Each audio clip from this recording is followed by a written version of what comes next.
The high-production flashing lights and thumping EDM of Hampden Park last night surely convinced everyone that we were in for an astonishing exhibition, but the realities of Scottish Championship football in an empty stadium soon rumbled into place, with a threadbare Rovers side struggling massively to get any sort of toehold on the game until Queen's Park's Sean Welsh decided that the edge of his own box was the place to start waving to Santa Claus. Lewis Jamieson's emphatic penalty and Neil Collins' half-time tweaks were the catalyst for a vastly improved second half, with Aiden Connolly putting the Rovers 2 ahead in controversial circumstances before Ryan Duncan pulled one back and made for a slightly nervy finish. This is the Oh No No No podcast, and we have got the luxury of an unchanged lineup to talk through it all, albeit with a little bit of a formation shift. I am Duncan Cameron, and I'm joined this morning by Robbie Weir, first of all. How are you, Robbie?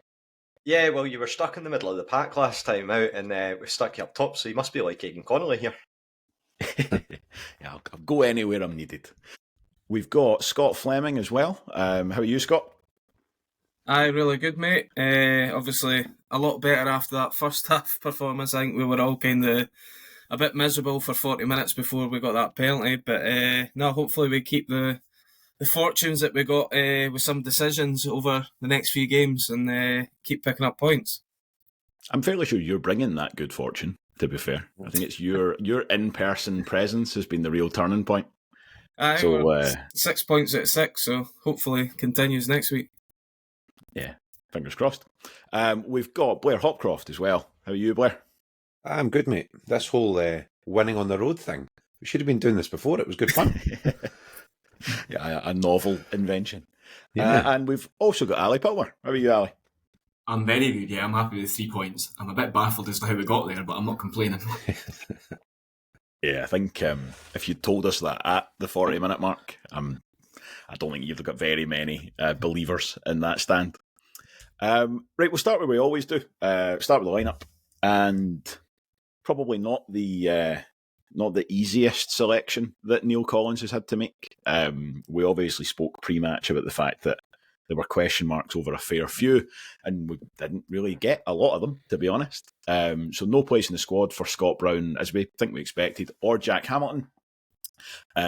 Cody David and Dylan Easton both only made the bench, and I think with evidence that we saw later on, probably only just made the bench. And neither of them looked kind of close to sort of fighting fit when they did come on.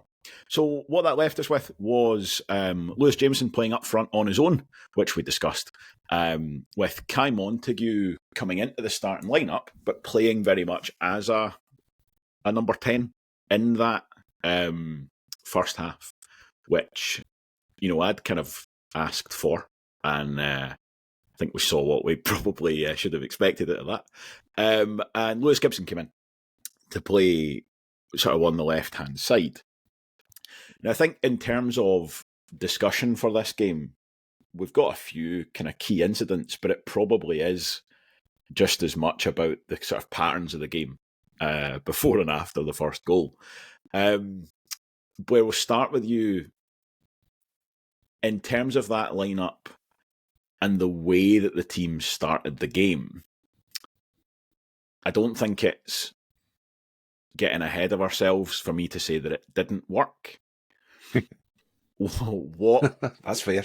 Yeah. I think Neil Collins said in his interviews, like, nobody in the ground thought we were any good in the first half. Like, yeah, fair. I concur. So, taking that as read, what didn't work in that opening period? See, that's the $1 million question, isn't it? Because I'm beginning to wonder, and I genuinely don't want to be critical, but for me, it's a coaching thing. Like, I don't know if it's Collins, if it's Cameron, if it's the collective, but like that game last night had all the hallmarks with that lineup of, right, boys, siege mentality. We need to go out there and we need to, fight for each other, and we need to go right from the gun, and we need to hammer them and fight. And we just didn't. Like, and I don't know, maybe it's the players, maybe it's the coaches. I don't know what it is, but it was very reminiscent of the Falkirk game in terms of the way we were really passive in that first half. And I think the difference is that Falkirk are good and Queen's Park are not. And I don't mean that like they're not good, because they're just not Falkirk. Like, Queen's Park were fine. They absolutely dominated us in that first half. There's no getting away from that. But they didn't do anything with it. They didn't create an awful lot. It was shots for distance and all that kind of stuff. But at no point did anybody look like they were looking around and going, boys, come on, like, let's lift this. I mean, Aiden Connolly said it on the BBC. It was like, boys, we need to hang in till half time. I'm like, that, for me, it's the wrong message. It should have been like, let's change this, let's do something. Because I don't think that the setup was necessarily completely the wrong way to play. It was pretty much all he had. Like, and I mean, the second half actually probably shows it wasn't. But he did lift him at second half, and he deserves credit for that. But I'm a bit concerned about how many times we come out in the first half and just don't start games. So yeah, I don't honestly think it was a personnel, a lineup thing. For me, I thought the lineup was probably about right for what we had. I think it was just a real lack of drive, right from the gun. It's a funny thing, as you say, trying to sort of put your finger on it, because I think at half-time, in fact, I know at half-time, because we were talking about it, and I said this, like, Montague was, the game totally passed him by. Yep. And that's not a direct criticism, but, like, that would have been, at half-time, my list of things that have gone wrong. It's like, Montague's not in the game, the midfield's been overrun, he's not involved, but then the first 5 minutes of the second half, Montague's back heels and he's spinning past people and he's making decent passes. It's like, well, hang on a second, right, okay, well, it's clearly not an individual issue with him then. It must be something more kind of systemic. Gibson's the other one, where we don't seem to have, or we didn't seem to have, any plan to get the ball to him where he could do anything with it. Totally. And all you're left with is all the stuff that he doesn't want to do to judge him on. So it's like, again, last night, you're like, Lewis Gibson's not defending very well. Well, he's not supposed to be. Like, obviously, he needs to do an element of it, but like, that's not what he's there to be judged on. But we don't have any other evidence, because we never once got the ball into his feet, let him run at his fullback. So I feel a fair degree of sympathy for him, because as with the Falkirk game, if you were doing like one of these like stats-based ratings for him, it would be terrible. Yeah. Because he's like, completed, no passes. Ran past, no opponents. But because we've never given him the chance to do it. So that seemed to be, there didn't seem to be a kind of cohesive, like, this is what we'll do to get the best out of this 11. I would just come in on that point and just say that I think as well that Queen's Park, the way that they set up, really counteracted what we were effectively looking to do. If you're playing a 4-2-3-1, you're wanting your wide players to basically be putting as much pressure on as possible. And the way that we sort of set up didn't really lend ourselves to doing that. I mean, we kind of did it for like the first 5 or 10 minutes, and Montague had a chance that went past the post.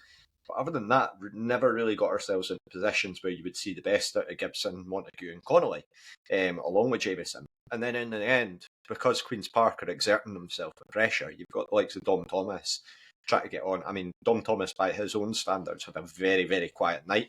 Really didn't see much out of him at all. Louis Longridge as well. They're both pressing on, and then you're expecting the likes of, as you say, Gibson and Connolly to be doing the defensive side of the game, which, as you rightfully point out, that's not their strongest element. And they're having to sort of, you see your fullbacks coming inside in terms of Rovers, so you'll see the likes of Stevenson and Freeman coming in, and that's giving space out wide because they're trying to protect the defence, which really then creates a bit of a positional problem, because then you've got people pointing like, well, you need to be going out there, and then we're looking at, like, as you say, not playing to our strengths. Change that at half time and it was a completely different story, because you've got full-backs basically who can, or wing-backs even, who can deal with that sort of thing. So yeah, I think that I would say it was more Queen's Park deserve, like, well, over egging the pudding, deserve a bit of credit for how they set up and how they went about their business, because it really did counteract us. Again, we're lacking personnel, but here we are. We've still got the win, so yeah. I do think, just really quickly before we move on from that exact point about Gibson, though, I think that's an argument I've used a lot about Lewis Jamieson, about why he shouldn't be playing out wide, because that's not his job and he's really not very good at it. If Lewis Gibson wants to be a wide midfielder, he needs to defend. I'm sorry, that's part of your job, actually. Yeah. Aiden Connolly is the perfect example of somebody who has absolutely made that part of his makeup, because Aiden Connolly, the first time we had him under McKinnon, probably didn't have that in his game. Yeah. And when he came back to us the second time, like, the one thing we all talk about is his work ethic and how hard he defends and how hard he works. We've talked about Easton trying to add that to his game. I thought Gibson was, and I don't want to single him out because he is a young guy and he is a promising player, but I thought he was particularly poor last night in stopping the cross and then actually cancelling that out. And that was definitely where they were getting too much joy. There was too many balls coming into the box from our left-hand side. And it was, for me, Gibson not performing that. See, to come back to what you've said numerous times before, though, Blair, Neil Collins says it in his post-match interview. He's like, he is a young lad. He's going to take so much from that game. Like, they'll be able to pull out the analytics and should be able to provide him, like, saying, like, this is what we need in this sort of situation, this is what we're expecting. And again, I think with Gibson, you rightfully said, like, the guy's only 19. There's a lot of, like, people looking at him on the bench and saying, get him on, get him on, get him on. And I was guilty of it myself. But as well, at the same time, you need to have a degree of, like, you can't go list too far either way. You can't, like, otherwise you just end up capsizing, basically. It's effectively, you need can't to give be immune to criticism either. Yeah, exactly. 100%. You've got to give the criticisms where it's due, which I think is fair enough. But as well, for it being a tough night, there will be games where he'll bounce back, as you know. Totally. So yeah, just take it on to go back to the kind of dysfunctional nature of the team as a whole, though. I think this is where his teammates need to kind of take a bit of criticism as well. Because if you have a situation, as we did last night, where their right back is getting a lot of touches, like parallel with our box. Like, the right back and the winger are both in the corner attacking. There is a world of space behind them. Like, if we turn the ball over, it should be a case of you have effectively a quarter of the pitch where you just play it in and Lewis Gibson can just run at them. And we didn't do that once. Like, that's the trade-off, where you go, right, well, if they're getting so far forward and you've got an inexperienced winger who's trying to do his defending as best he can, that's your downside. But your upside is, well, if they're committing that far forward, you can break in behind. And that should be your give and take. As you say, Robbie, that's key. When you've got 2 4-2-3-1s against each other, your sort of key battles are fullbacks and wingers. But that was totally one-sided in the first half. It was their wingers and their fullbacks attacking our wingers and our fullbacks. There was no give and take. We didn't come back to that at all. Ali, was there anything for you in that first, again, kind of 40 minutes, your pattern of the game-wise, that you were looking for more from the Rovers? I think Blair hit the nail on the head when he said we were passive. That's the exact word that I described to Scott when I was sitting next to him during the game. And because we were getting pinned back out wide, we kept resorting to just pumping the ball up to Jamieson. Yeah. And they've got 2 tall lads in Dane Murray and Will Tizard at the back. It was just coming straight back. And then when we were trying to play it in to Montague as well, as a bit of a release valve, as soon as he got anywhere near the ball, the 2 sitting midfielders, Welsh and Jack Thompson, who I thought was pretty good in the first half, they were on him like a flash. Yeah. You could tell they clocked pretty quickly they were playing against a fairly inexperienced young lad, and they were just snuffing him out the game. But because of the way, not even the way we were set up, but the way that we were playing in that system, we were like almost pinning ourselves back. And then because we were lacking personnel up front, we didn't have a proper release valve, and it was a case of they were either getting a shot away against us, or we were getting the ball and just lumping it and waiting for it to come back. Yeah, I think that's it. You've been really looking at that front 4.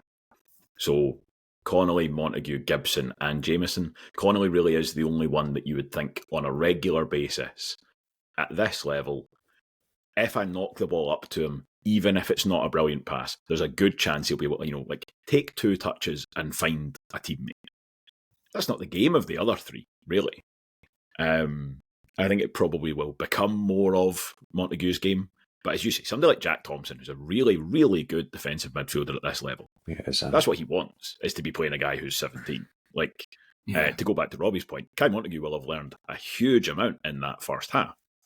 But, in that microcosm, it was to the cost of sort of our performance last night, because you're asking so much when the ball's just being launched out of the defence, more often than not over his head. And then it really is a case of you're like, right, Lewis Jamieson, can you actually get onto this, hold off 2 men, and then find an excellent pass through? And we weren't doing the first part of that as often as not. Let's just move into some of the... I've got 2 kind of talking points before we get to the penalty. The first one, really early on, there's this kind of pass back incident. Scott, have you found a way to interpret that other than that's a pass back? No, but it's I think, funnily enough, one of myself and Ali's mates that was with us at the game last night, he actually is a referee lower down in the pyramid, and we straight away turned to him and said, so what's the situation there? The only way that we came up with a reason was that the referee must have thought that it wasn't a deliberate sort of pass back to Kev, but at the same time Kev's just reacted so quickly that you're just like, well, the ref probably also was just a bit stunned at what was going on, to be honest. And yeah, I think that's all that you could say. The fact that he never picked it up, obviously, is also another reason for saying that it wouldn't be a pass back. But I did think the whole just play of that part was just bizarre anyway. I think the referee, that was the first of quite a few decisions that were a bit sceptical, but it was, to me, I think the fact that it just happened so fast, I didn't actually think it was that big of an issue at the time, but it was just, as I say, pretty bizarre. Yeah, it's a really unusual one. My immediate reaction was that's a pass back, and actually almost I think Kevin Dabrowski knew it was as well. Sometimes you'll see that with a goalkeeper where sometimes they'll pick it up because they don't think it's a pass back, and they're basically taking the chance that the referee won't either. And sometimes you can see they're basically just in crisis mode, and they're like, you know what, an indirect free kick is better than letting this go in the goal. And that's what I thought that was, where he's basically just gone, between me and Sean Byrne, we have misjudged this terribly. I'm going to have to just palm this away and eat the indirect free kick. It's a good save. It's a very good save. Again, very strong. It's a really good save. It is. It's right next to him, and it's right in front of him. And yeah, down actually, low. If that was an attacking player, he's not the favourite to make that save. Maybe what the referee thinks has happened. He's like, that's too good. That's too good an effort to be a pass back. It's weirdly, Zak Rudden and Dom Thomas, neither of them seem that bothered. They're not making a big fuss about it either. But see, for me, it's the way they talked about it on the commentary. He clearly opens his foot to play the pass. Granted, yes, that's what makes it a back pass. Because had he stabbed his toe at it, you would argue he's just stabbing a toe at it. It's not a deliberate pass. How the referee is supposed to tell the difference through the crowd of bodies as to the shape of his foot in that moment? I think the referees played the law of averages and thought, there's no way that a player's going to pass the ball back to their goalkeeper in that situation, and it's just gone with his gut. Also, his linesman probably needs to be helping him out for that situation as well. There's not for the only time. There's a few times where the linesman was not helping his referee out last night, but at the same time, they had a cracking game actually. We benefited from them later in the game, but I do think that situation, that linesman's looking literally at that situation with very little bodies, maybe Lewis Stevenson in the way, but that's about it. So, you probably, if you're Queen's Park, you're wondering what the linesman's looking at in that situation. But again, live. Do you not just think your instinct is he's just stabbed a toe at it? I don't know. if you were asking me to sort of come up with a theory for it, I wonder if the referees don't, or this referee specifically, holds quite a high bar for what a pass back is. In the sense of, if you think about why the rule was brought in, like it's there to stop you, Graham Souness style, volleying the ball back to your goalkeeper from 60 yards out because you don't want to be under pressure.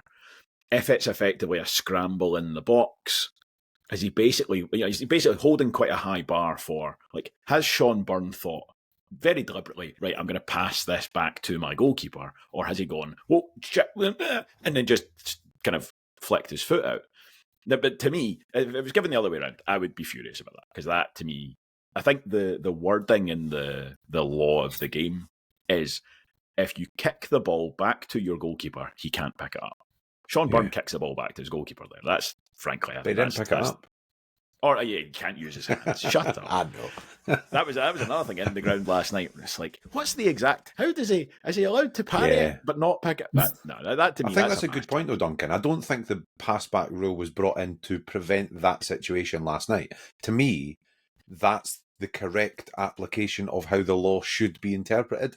I actually don't think I would be incessant if it went the other way, if it been the other way around, honestly, because I don't think that there's it's a bit like that penalty, if I'm being honest. Like, we didn't deserve that penalty. I've always thought there's a bit of a strange thing about this handball. If that handball for the penalty, I know we'll get to it, but if that handball had been 6 inches the other way, we just get a free kick. But because it was 6 inches that way, we get a goal. Like, we were not scoring from that situation. Do you know what I mean? It's a strange kind of interpretation. It's not like a Luis Suarez on the line against Ghana, is it? Completely. It's very much like the ball's there. Completely. You chuck your hand up because you decided to be Super Mario. He doesn't care what the ball is. Like, it's just one of these. He shouldn't have done it. It's stupid, but it's just one of the quirks in football where you absolutely gain something that you're really not entitled to. Duncan looks so unimpressed right now. He does. I'm just Ali, are they being too charitable to volleyball champion Sean Welsh there? He's swinging his arms about on the edge of his own box. Yeah, I've got no sympathy with the lad. Oh, me too. I'll be honest. Like a wind turbine in the middle of the pitch. If that pops up and hits his hand as he's kind of turning or something, his hands are by his side, I would have sympathy for him. But for anyone who's waving about like that, I saw in his post-match interview, Callum Davidson tried to blame it on a wee shove from Ross Matthews, which I'm also not having. Like, it's a contact. That's nonsense. You know, there's no way he's got that. No. Listen, it's all about opinions. That was the one bit I thought he might have had a point, because Ross Matthews is physically holding him inside the box. Like, Sean Welsh, if anything, is trying to get out the box, and Matthews is just holding him. Like, just, you stay on that line if you're going to wave your hands about like that. But no, I don't think it's enough for a foul. That to me is, by the rules of the game, that's a Stonewall penalty. But, I mean, massively undeserved. I was roaring laughing in the stand watching that. Like, I think the only thing you could say about that, Robbie, if that was the other way around, if we'd watched 40 minutes of that level of domination and the ball looped up in the box like that, you would absolutely be thinking, this is going to be a penalty. This is going to be it. Like, is that, how much of that first half do you think the Queen's Park, contrary to Callum Davidson's interview, how much of that do you think they need to take on their own shoulders for failing to turn the screw at all? 100% of it, because like you get a ball into the back post, and Blair will be able to discuss this in a wee bit of detail, I think. But yeah, if you get a player at the back post that's unmarked who then can't hit the target and hits the bar from about 4 yards out, that's your problem. Then it's you not have signed Zak Rudden. Yeah. So it's 100% on them. Look, you set up and you handle all the pressure. You get your attacks, and you seem to be creating chances. But even then, they didn't really create. Like, Kevin Dabrowski had the one that, according to James McFadden, that he should have caught. Got to be catching that. The palm stinger that he should have caught. Which has been delightfully called out by Jordan Rennie on Twitter. But other than that, really, did they do that much? Like, as was mentioned before, a lot of the ball didn't really have any end product to go with it. Yeah, just 100% on them. But how often have we seen that ourselves this season, where Rovers have dominated a game and then we've seen something go against us? So, frankly, my sympathy for Callum Davidson is absolutely hee-haw. None whatsoever. Because we've seen it so often. It's been tedious at points for Rovers this season. So it's nice to have it on the other side. Look at the home game against Queen's 100%. Park. Absolutely dominated them. And should have had they got a deflected goal. And I'm pretty sure in the paper the next day or after the game, Callum Davidson says we were extremely lucky to get away with a point today because they didn't deserve it. So they got something that they didn't deserve in Kirkcaldy this season. Yeah. Well, his post-match interview for the game, I went just to watch it on YouTube and just see if he'd referenced any of the sort of flashpoints. Not that he needs to, because obviously if it's going for your team, then you don't necessarily need to acknowledge it. You can kind of just be like, yeah, the lads played well, dug in, put in a shift. We were maybe out of it for the first half, but second half we came back into it. But no, there was sort of no acknowledgement of anything at that point, which is fair. But then you can't then come out and be absolutely raging when you've benefited from refereeing decisions earlier in the season, and then you're sitting there. You can and you will, though, right? Yeah, 100%. Of course, anything that's against you needs to be punished. I mean, as we've said, I think the Rovers about 5 minutes in, Kai Montague has that kind of relatively tame effort that it pops up from and he stabs it wide.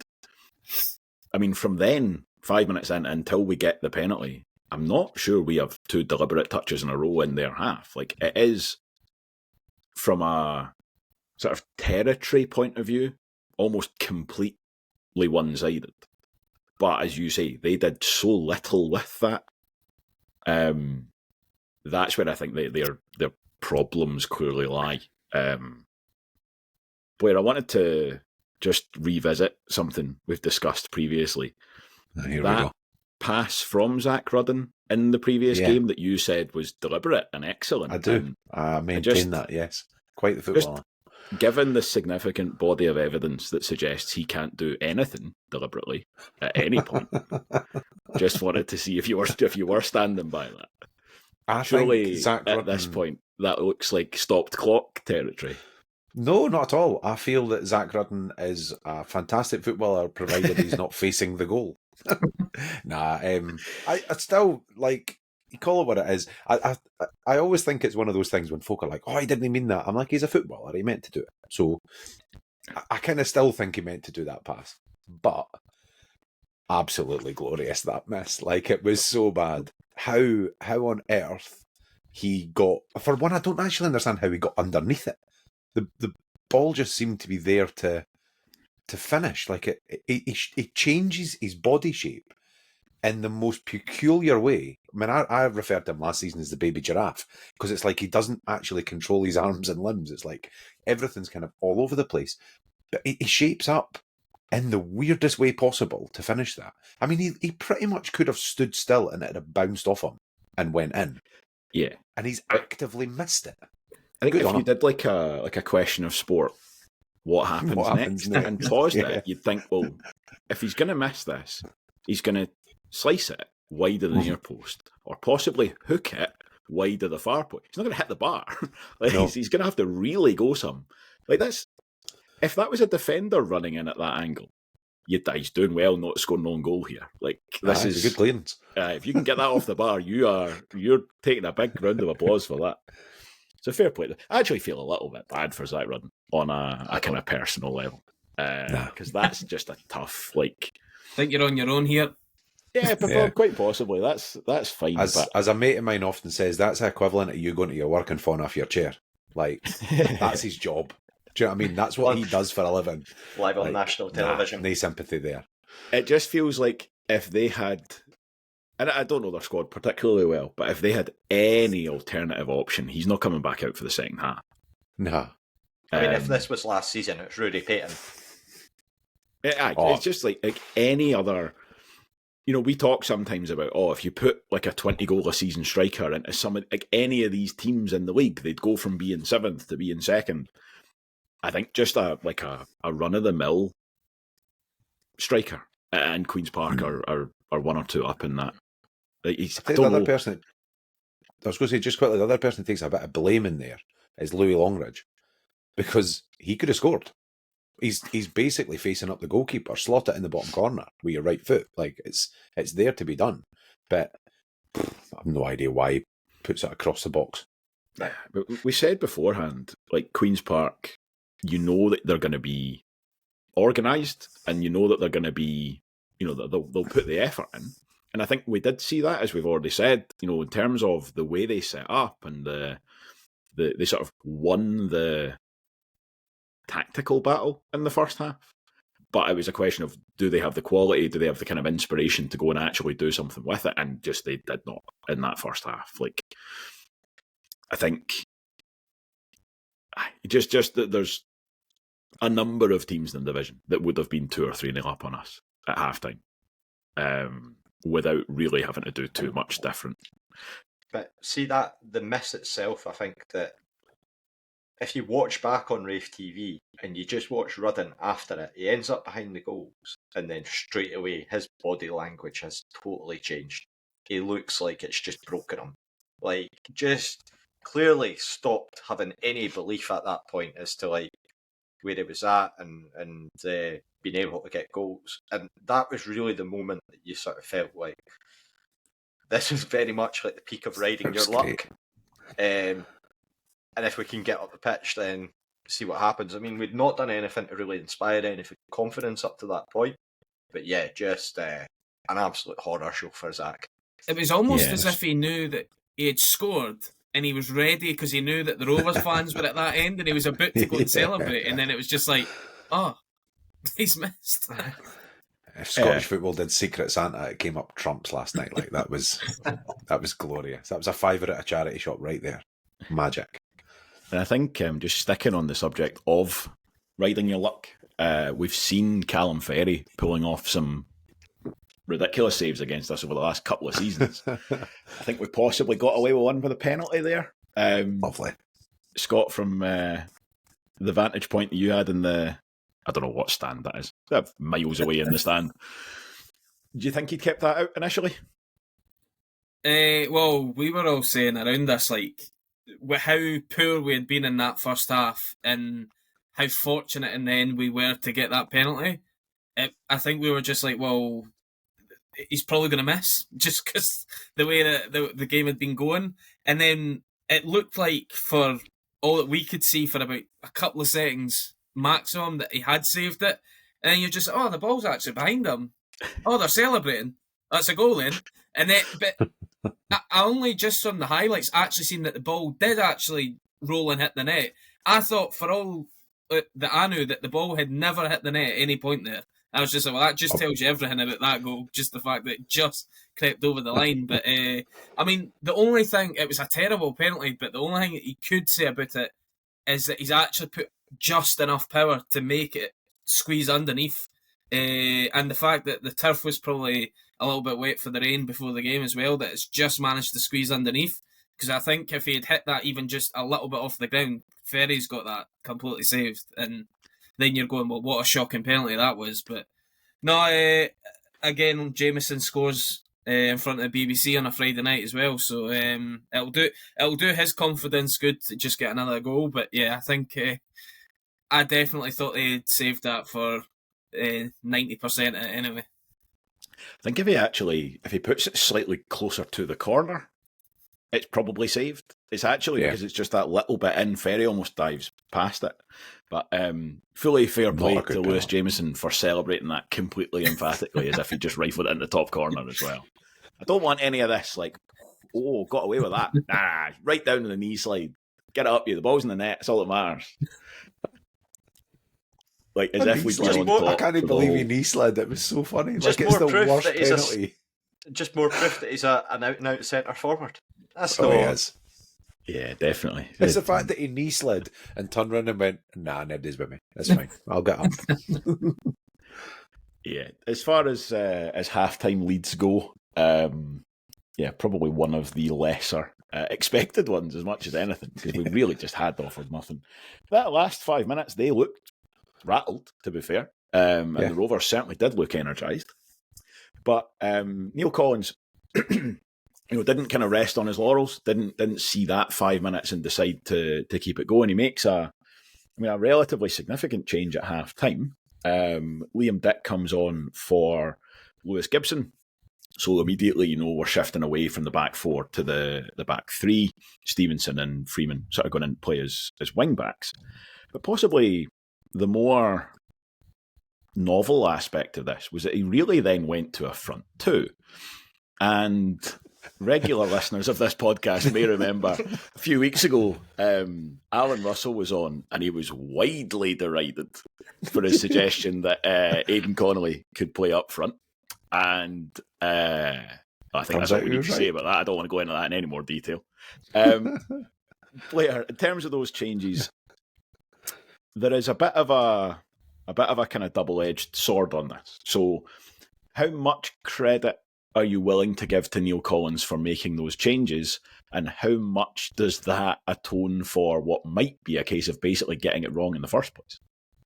So yeah, it's kind of like I alluded to when we talked about the lineup at the start and what was wrong.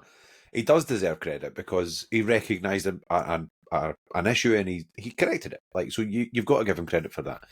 But it's his error, so I'm not entirely sure how much credit he gets. That said, like I said at the beginning, I'm not sure that the lineup, it certainly wasn't a million miles away from, in fact, actually, it was exactly the lineup that I predicted pre-match, so I can't really criticise him too heavily. But it didn't work. He recognised it didn't work and he made the change. So credit where credit's due. I do think that the change in attitude, though, the change in determination and drive was visible from half-time. That's the bit that I want to criticise, because that should have been there at the start.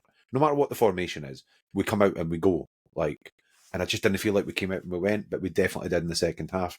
And actually, again, I hark back to that Falkirk game. We did exactly the same thing in the first 5 minutes against Falkirk in the second half.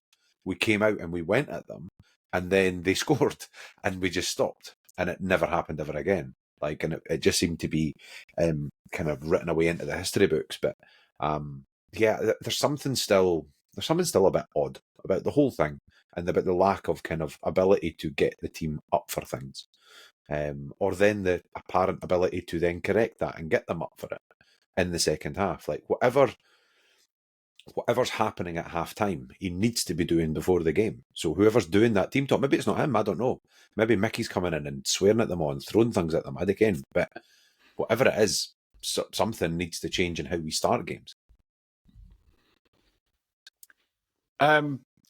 Scott, would you agree with that? Do you think the difference, the start of the second half, was more attitude based than kind of football technical formation stuff? Weirdly, I think after we scored, I mean, even in the Rovers highlights, I think that they almost put the full 40 minutes after the goal to half time, and that just tells you, I think it was almost belief, if everything, that they were just like, well, we've scored and we've been pretty murder all game, so why not go and just start actually playing football? So it was quite weird, but that 5 minute spell from Jamieson scoring that penalty to half time, we were so much better. And actually, to be honest, we never really created loads of chances. I think it was just Connolly fired one over the bar, but we just looked the better team in that 5 minutes, and you thought, well, if we can keep this going, we didn't know that obviously Collins was going to make a change in formation and whatever, but even if he stuck out the same 11 in the second half, you were confident that we were boosted by the goal and that we were going to kick on and maybe actually enjoy the second half, because the first half, until the penalty, was pretty miserable, to be honest. But no, I think I would put it more down to belief than anything, because as I say, in that 5 minute spell, we've seen plenty that we didn't see in the first 40. So the way the second half does then open up, there's just a lot more of the Rovers with the ball at their feet in Queen's Park's half. And that really was, certainly the first 40 minutes that we just did not see in that first half. And I think you've suddenly, the defence is worried or occupied. Maybe not worried, it's maybe not the right word, but like Aiden Connolly being in that front line as opposed to out in the wing, you could see where and how the chances were going to come from. It was no longer just Lewis Jamieson, with nobody within 20 yards of him, running and running and running and running, he was still doing that, but you've then got a viable option alongside him. So we talked in the pre-match again about how easy it is to defend when it's one guy up front on his own. And there's one instant in the second half where they're running through, and I think it's Matthews, and he actually tries to play Jamieson through, and the defender does actually very well to hold him off. But Connolly is also there, and I think in hindsight is probably the better pass. But it's that there was no prospect of that happening in the first half at all. And again, Robbie, to go back to what you were saying about the fullbacks and the wingers, I think that change to go to the wing-backs, although ostensibly you're actually kind of weakening yourself almost, because instead of having two wingers and two fullbacks, you've then really just got your wing-backs in the wide areas. Do you think, though, that by going to the wing-backs and then having just the more of a kind of freedom up front, do you think that then gave Queen's Park's fullbacks more to worry about? That was one of the key differences? Yeah, I'd say so. I think that it means that if the centre-backs can focus, because they've obviously got Rudden and Thompson and Turner in there, I think, in terms of like their sort of three that they were going with going forward. And then you've got Longridge and Thomas out wide. It means that it sort of takes basically it switches from Thomas and Longridge having to be focused on just attack and going really high pressure to all of a sudden you can switch things up.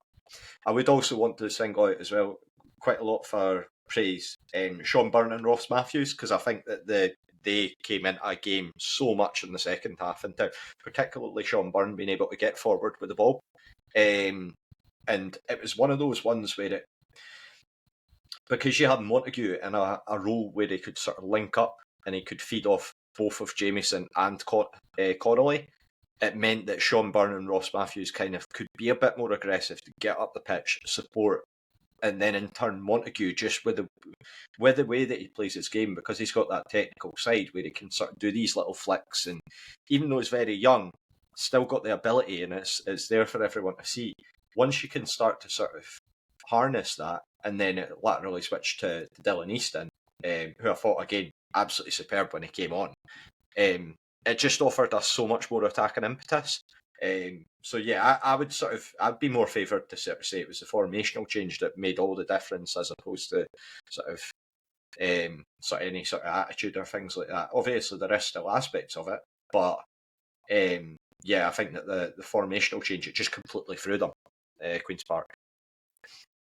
Glad you said that. That's also what I think. We do then. That's fine. Sort of. We do then get to the next thing that Callum Davidson was unhappy about, and again, I think he may have a point here, but I mean, to an extent. No, he doesn't. So he lost. The ball gets knocked down the line. Very much the operative part of that.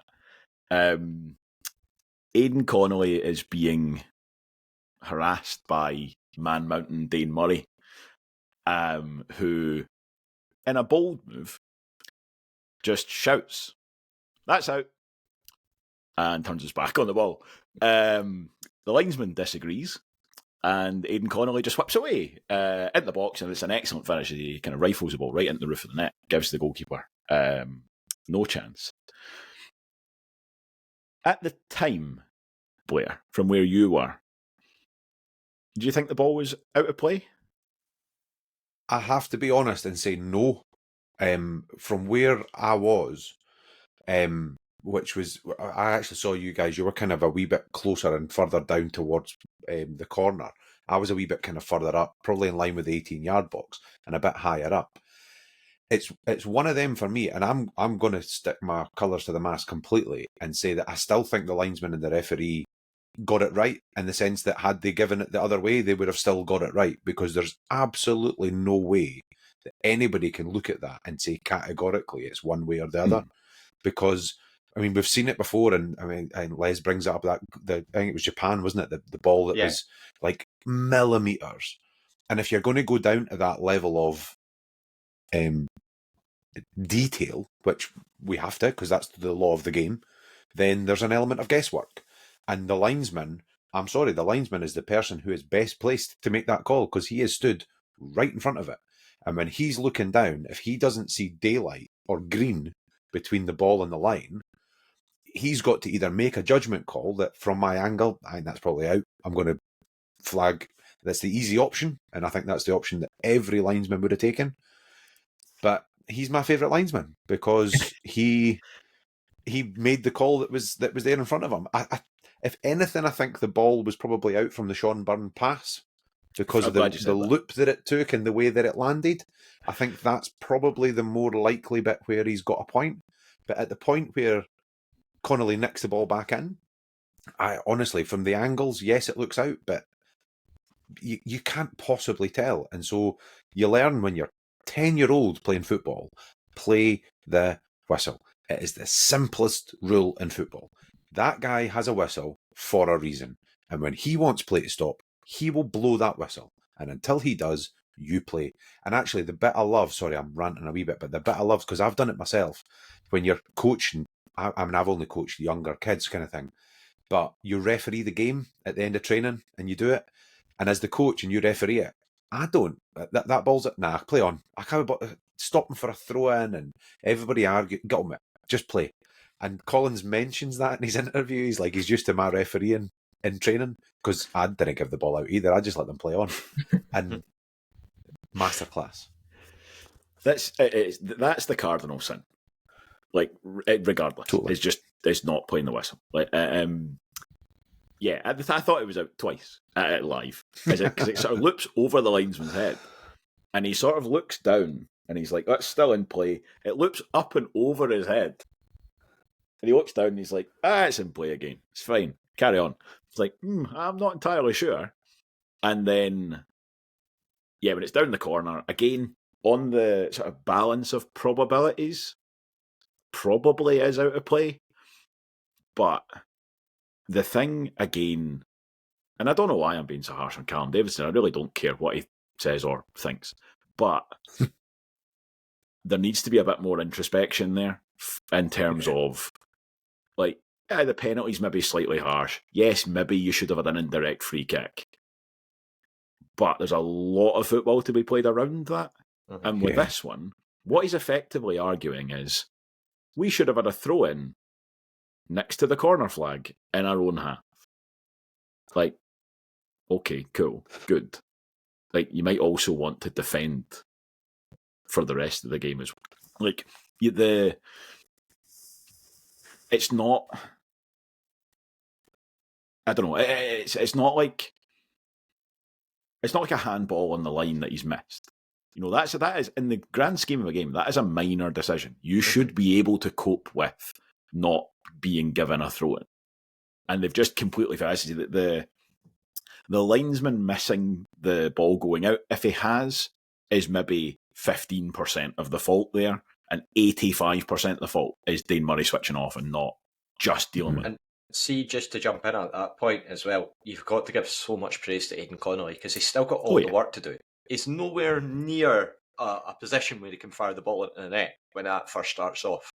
Still got to cut inside, get across the box, and then rifle it into the top corner. Brilliant finish as well.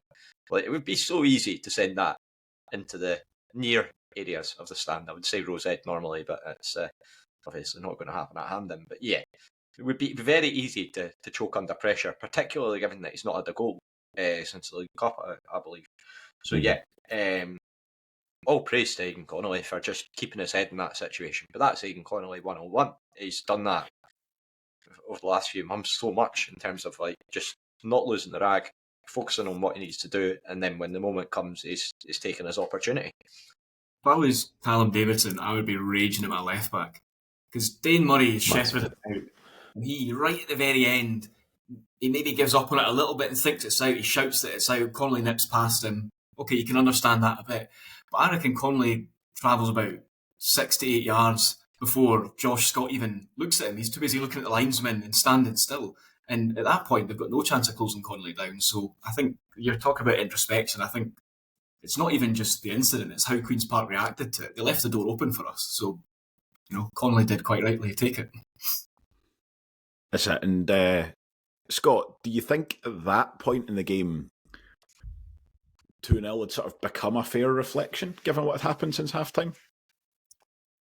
I mean, I think we were obviously the sort of team on top at the time, as you say, from half-time. When it went 2-0 and obviously the 2 goals that we had got, I think we were all stood in the same sort of area and we had all just turned around and went, this is the most Wraith Rovers result we've ever seen. Like, with the penalty, getting the penalty, not played well, and then it was just that call. And as Blair says, like, nobody can tell if it's 100% out the play, but at the end of the day, you got to play to the whistle. And the fact that Connolly did it and they went and scored it, everyone was just like, well, how the hell are we 2-0 up? Like, until that 25-minute spell, we had no right to be in the lead in that game. But at the end of the day, we managed to ride the storm, if you want to say it, and get to that point to put ourselves in front. And at that point, I was like, the last thing that we need to do is sit back now, because we've seen what Queen's Park could do in the first half. They're a good passing side. Yeah, they were shooting for distance. But if we sit back, we're just going to invite that for 30 minutes or whatever that was still left. And that's the last sort of thing that we needed. And I would say we'll obviously go into it, but I would say for about 5-10 minutes, there was a period that I was a little bit worried that we were sitting far too deep and they went and scored from it. And then I was like, well, we really need to watch ourselves after that point. Yeah, the game definitely kind of ebbed and flowed in that sense. Like, it wasn't like we sort of dropped into a block and then never left it. There were periods when we were getting out, but we definitely were being sort of pulled back as well. I think the substitutes had a fair bit to do with that as well. But you could see, I mentioned before, Dylan Easton comes on, and I mean, it wasn't quite as stark as this, but at times it looked like he was just playing for free kicks, and not just on the edge of the box where he can score from them, just like getting the ball and where he might usually be thinking, right, if I can turn away here, I can then get like 2 steps of a sprint and get going.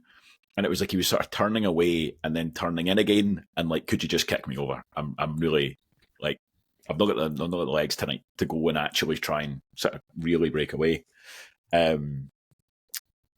And it was later on, but kind of Cody David similar. Like, you could see just neither of them kind of fully fit, and that makes it very tough going into that kind of final period. We did concede a goal in that. Untidy, I think, would be the word I would use for that. Robbie, give me your thoughts on the goal and where the points of failure might be.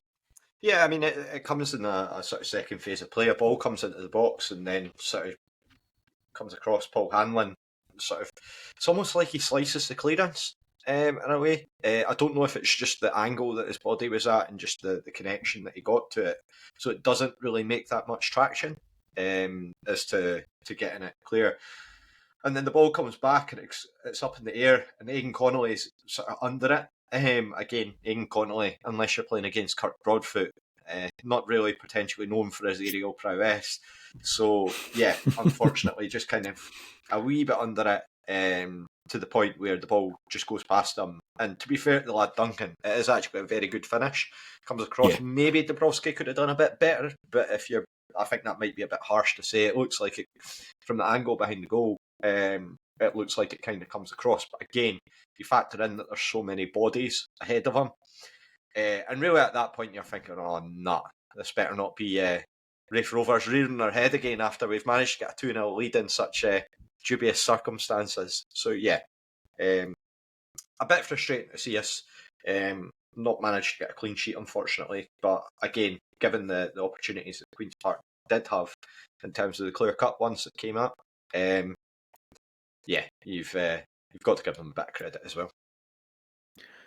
Blair, once it went to 2-1, did you have... Actually, no, sorry, I need to take us back a second. Flashing lights, Avicii. They're one of their for what is a consolation goal? I mean, could have turned into something more, but steady on. Yeah. Come on. They're fans. We need an intervention on this. Absolutely. To be fair, Robbie, I was just going to say the ball boy as well. He was loving it. He had a great time at that goal. The wee boy at the front, he was giving it big licks in front of the fans. Wee boys giving it big licks. I'm entirely here for that's like ball boys should be getting up away supports. That's good, wholesome content. I don't need EDM. I don't need flashing lights. I don't know who that's for. I don't understand how that helps anybody. I saw one of the photographers at Falkirk was kicking off because he's like, the players celebrate, and every second photo I've taken is just in darkness. You can't see the players in the photos. Which, I mean, that's as good a reason as any, as far as I'm concerned. Their fans pre-announcing the light show as well. Like, please be in your seats 5 minutes ahead of kickoff. There's nobody here. 98% empty. And oh, ridiculous. Their fans are absolutely mortified by it as well. Like, they just think it's so embarrassing. It's Queen's Park are a really particularly strange club. Now, there's a lot of strange clubs at this level of football. Like Dunfermline Athletic to start with, and then you look into your Greenock Mortons, and I think we're in that. Hamilton Accies as well at the moment. Hamilton at the top, and we are in there. Yeah, we are definitely in there. With Queen's Park, that's a league table we thrive in. It's particularly strange with Queen's Park because it's almost like you've got two entities. You've got the football club itself, and then you've got the fan base that are completely isolated. Like, for all there's been a lot of criticism in terms of the way that this season's panned out. The board, some of the decisions that have been made, everyone's got their own opinions on them. Absolutely fine. But with this, it's stuff like just the complete lack of engagement with their fan base. They're trying to tailor it towards sort of like, they'll do occasional things where they'll maybe give kids like school tickets, bring along a friend, etc. But then it's stuff like the Lesser Hampden situation. Heated seats for directors, but they're not building a stand that's going to keep them there when they want to be playing at... Because they're fans, they do want to be playing at Lesser Hampden. They don't want to be playing at Big Hampden. But yet, every single season, they get putted off and just in a bit of an embarrassment. Apparently there's a chandelier in that stand at Lesser Hampden. Oh my God. Priorities. Aye. I think the lights on it flash when they score. I realise I'm at risk of turning into the Victor Meldrew of this podcast, but holes in socks, goal music, flashing lights, get it on the bin. Like, bin it all. Get all of it gone. Like, I don't mind the music for goals. Like, you can have your goal song if you want, but the flashing lights, I get it. It doesn't need to be... Celtic and that can hate for their Champions League and whatever, but you didn't need it for Scottish Championship. Even them. They with did 1,000 people there. Celtic I'm going to go as far as to say, especially them. Nah, bin it. But it's such a weird setup, as you say, Robbie, at Queen's Park. Because to be fair, I didn't see any evidence of this last night, but there's been a lot of reports this season. Like, their security been really heavy-handed for Queen's Park games, and they like they said before the game, no instruments. No instruments. They weren't allowed to take the drum in. Like, Lars Ulrich could set up a full kit, and he'd have 20,000 seats to himself. Like, if there is anywhere where it is abundantly safe to take a drum to the football, it is an empty Hampden Park. Like, arguably, it's the safest place to have pyro. You could chuck the pyro over your shoulder, and the chances of you hitting somebody's pretty slim. Do you know what I mean? Yeah. The security, to be fair, on the way in, you get patted down on the way in. Everybody does. Come on. I don't understand it. They were pretty fair when I took the supporters flag in. They had made me unravel it and check it and stuff, but they sussed out pretty quickly I wasn't a hooligan anyway. Yeah. I don't understand how they've banned musical instruments and they get to play a trumpet up front. Right, back to the game. Love that. In fact, to be fair, I say back to the game. That's pretty much the game done. Was there any, Blair, we'll stick with you, any sense of doom once it went to 2-1? Did you have a kind of panicky feeling in your stomach that this was going to be another one of those days? I mean, to coin a phrase you use often, on the body of evidence, yes. But it felt relatively comfortable, but that's probably when I get most nervous, is when it feels kind of comfortable, because I don't think we collapsed. I don't think they particularly dominated us in that last 10 minutes or so of the game. I think they upped their game a little bit, and we kind of got a little bit more nervy, but it was still shots for distance, and we'd seen enough in the night to know that Kev could kind of stand up to it. So no, I felt relatively comfortable, but I did at one point say this game's got 2-2 written all over it, so maybe I wasn't quite as comfortable as I thought it was. Yeah, I think I would have retconned this opinion had it finished 2 each, but it didn't have that kind of inevitable feel to it that sometimes they do. Where, like, it's football, anything could happen. Your defensive midfielder could decide to just punch the ball out of the sky inexplicably on the edge of the box. But like, again, I think if you were in the other side of the stand, I don't think you'd have been watching that going, we're going to equalise here. This is like, we're going to score. We're definitely getting a point out of this. You see enough of throwing away last minute equalisers that you're never comfortable watching it, but it didn't have that kind of feel to it. It's, I think it is worth saying though that if I was going to say, if there's any Dundee United fans that are listening to this, and I can't imagine there will be, with us being so insignificant, but just for comparison, that's Lucky Wraith Rovers. That that was Lucky Wraith Rovers. Last season, no. This season, yes, that was Lucky Wraith Rovers. Yeah. I think that'll probably wrap us up for the events of the game, unless there's anything that I've missed. But let's do a quick round of man of the match, because I think this is intriguing in the sense that sometimes I know who you are going to say, but I don't even know who I'm going to say. So I'm going to let you go first, and then I'll just jump on somebody else's bandwagon. Scott, start with you. Man of the match and any kind of notable mentions. I was hoping I wasn't going to be first here, because I literally the first thing that my dad, when I came back and my dad was on his Christmas night out yesterday with his work, so he couldn't get to the game, but he was like, obviously great result and whatever, and then he was like, so who was man of the match? And I honestly sat there for about 2 minutes thinking who was man of the match for us, because like everybody in the first half was passive, and then everybody in the second half put in a good effort, and then you were just like, I didn't think there was anybody like well above anybody else, but in the end I came round to Aiden Connolly again, just purely down to his effort, and I think it helps the cherry on the top he gets the goal as well. But I do think the last 2 games he's literally shown what we've been missing down that right hand side in terms of just effort, working hard. That he seems to have a good partnership with Freeman, almost to like the partnership he had with the boy before. I can't remember his name, but he they played well like the whole time they were together. So I think, yeah, I would probably just give it to Connolly purely on the fact that I just thought he was just a little bit better than anybody else in that second half. But I definitely found it tough to pick out just one player. Like, Ali, what about you? Yeah, I think it's Connolly. I don't think he was poor in the first half as so much as the entire team was lacklustre. And then when we changed it up in the second half and sort of stuck him up top or whatever, I thought he just had a much better game. And I think he's kind of looking more like the Aiden Connolly that we've seen in previous times. His tenacity for the goal probably puts him above some others as well. And some of his link-up play was really good. I thought he had a really good second half, and that tipped it. And I'd give a shout out to Dabrowski for a couple of decent saves as well. He was solid. And we're talking about other shout outs. I thought Ross Matthews had a decent game.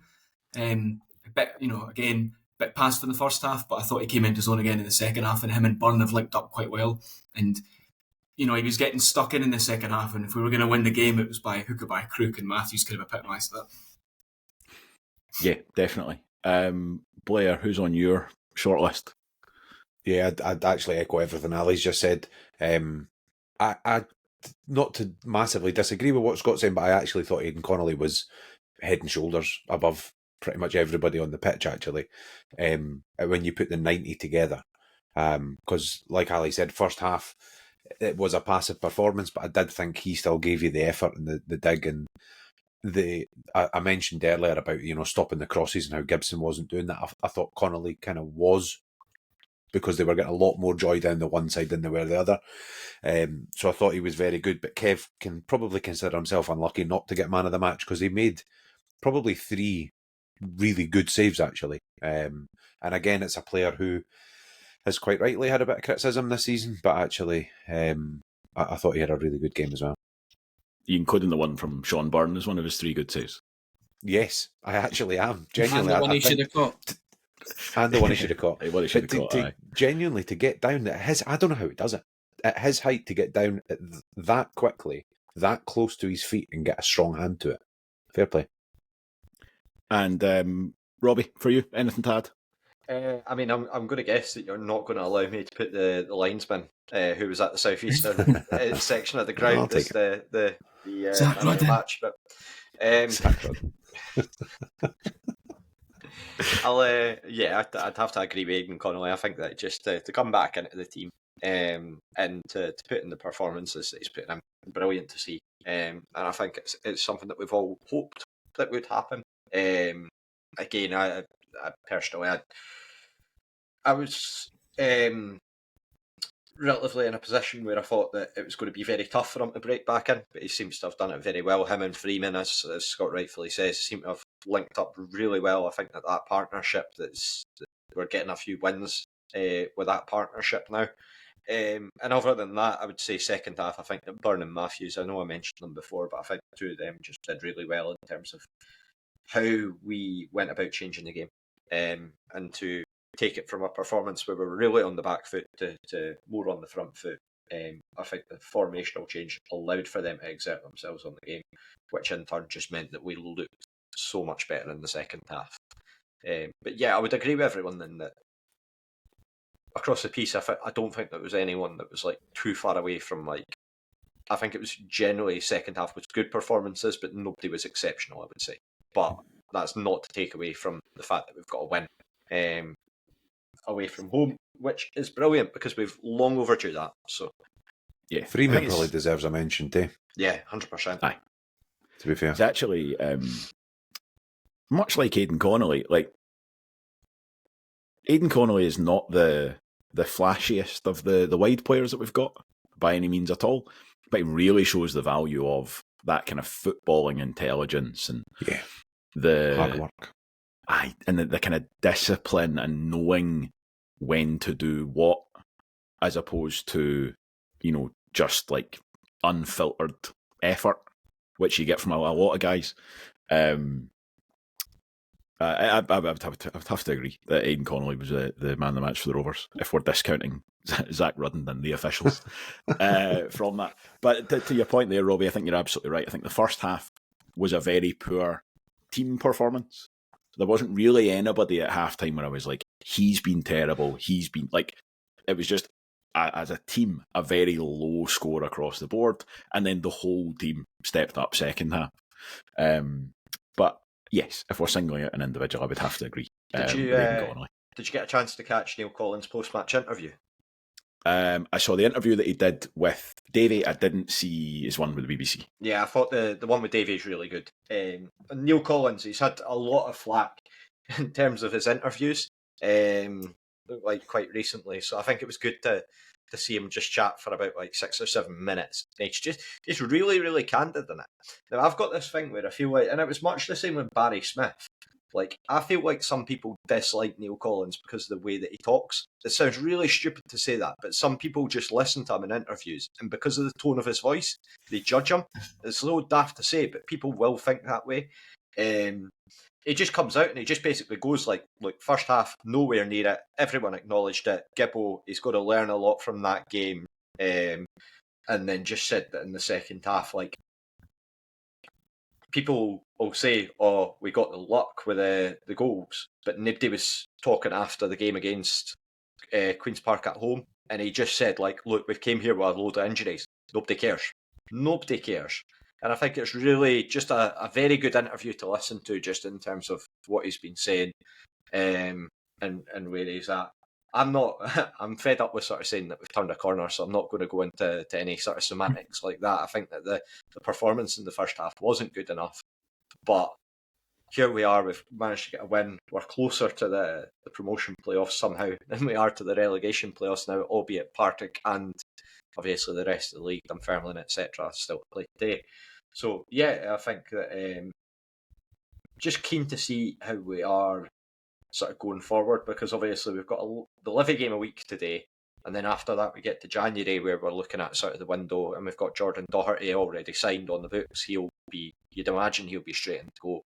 But you would hope that having sort of a week off will allow for us to get the likes of Cody David, Dylan Easton. It's another week for Scott Brown as well. Again, we don't know the situation with Sam Stanton, whether he'll be back in. But yeah, it gives us an opportunity to sort of rest some bodies. So just really keen to see where we go from here. That's it. You take the positives when you get them. That's 2 wins on the bounce. And there's a platform there. I think it would be disingenuous to claim that we've turned the corner with those last 2 wins. Like, they've not been emphatic, they've not been convincing, but they have had 6 points attached to them, and that's what we needed. Very much a case of get the results first, then we can worry about where we go next, what the performances start to look like. So that's with significant disruption too, which Yeah, is 100%. actually, I think, equally important. absolutely. And I think the thing is, this season we're far enough into it now where I think we can basically go, unless there is some sort of miracle post-January, this isn't going to be a good season for us. No. Mhm. But for a couple of weeks there, it started to have the feel of or at least the potential to be a very bad season. Now I think we can start to look again to go, well, okay, we wanted a good season. We're probably not going to get one.